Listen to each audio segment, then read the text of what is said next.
Riba día di Betico na Holanda estava tendo un encuentro di lo qual te Comissão Fijo di Relação di Reino com o secretário de Estado, senhora Alexandra Van Huffel. Hoje nós estamos conversar com a senhora Jorine Wuiten, que nos explica mais, riba lo qual estava em reunião aqui, onde entre outros a debatir riba diferentes temas de atenção para islas de Curaçao, Aruba e Sint Maarten. Gisteren was een commissiedebat inderdaad met de staatssecretaris van Koninkrijksrelaties. Het was al vorig jaar aangevraagd met betrekking tot de stand van zaken over de hervormingsagenda en de landspakketten van Curaçao, Aruba en Sint Maarten. Dus dit keer ging het echt over de kas, de Caribische landen in het Koninkrijk en niet over Caribisch Nederland. Mijn vragen zijn natuurlijk echt oprecht.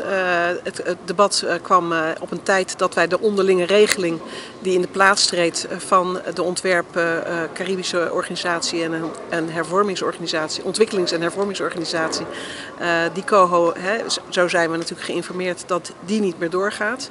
En dat daar een onderlinge regeling voor in de plaats komt. Dat heet vormvrij. Dat betekent dat het veel meer een afspraak wordt tussen de minister-presidenten en de staatssecretaris. En dat de parlementen, zowel van de Caribische landen als ook de Tweede Kamer, er geen taak meer in hebben. En dan hebben we natuurlijk erg veel vragen. En dat hoorde u in mijn inbreng. Ik had een wat bijzondere rol gisteren. Want ik heb het moeten voorzitten en dan tevens ook mijn inbreng moeten doen. Dat was spannend. Het was een kleine groep. Er waren een beperkt aantal woordvoerders van de VVD, CDA en van GroenLinks.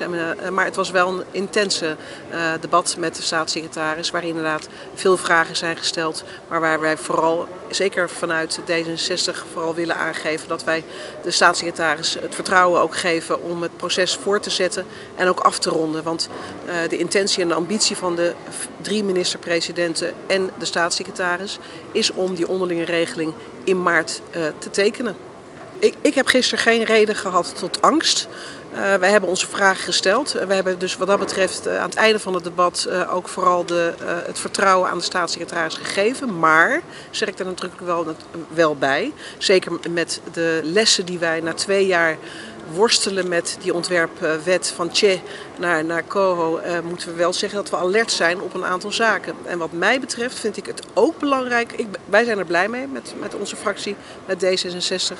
Want wij wisten van 2 jaar geleden natuurlijk al dat er veel te doen was om de wijze waarop natuurlijk de ontwerpwet was ingediend. Dat het gevoel was van het tekenen van bij het kruisje en heel snel moest het allemaal gebeuren. Nou, dat snel is niet gelukt, want na 2 jaar lag het er nog met ongelooflijk veel vragen.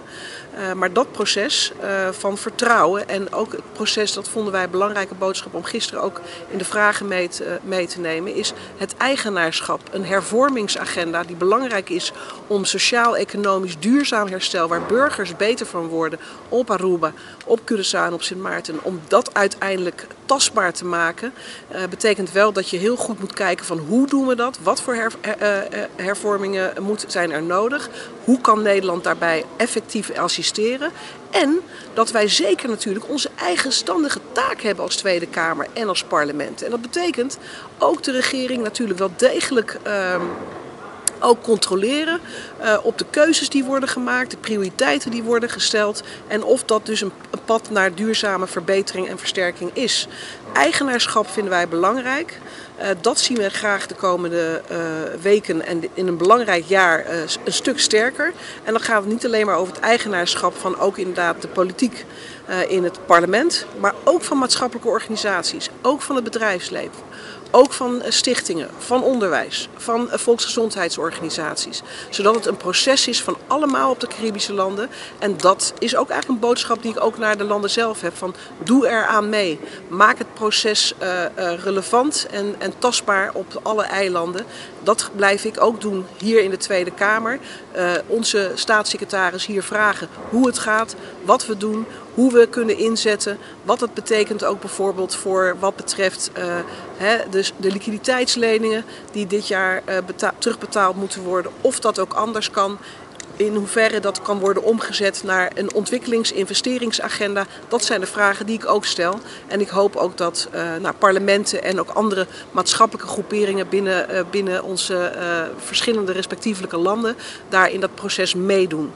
Daar wordt een democratie, daar wordt een samenleving alleen maar sterker van. En dat vinden wij met mijn fractie ook belangrijk om wat dat betreft vanuit de kracht van het Koninkrijk te opereren zodanig dat het welzijn van iedereen beter wordt.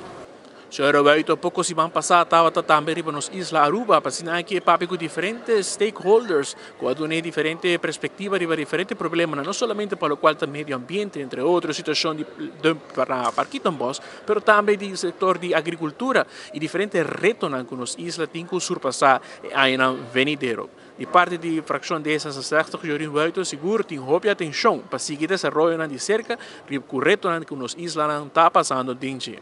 Voorzitter ga Holanda na Tweede Kamer, met Marcus Spinoza para 24horas.com, nos de promete de notícia.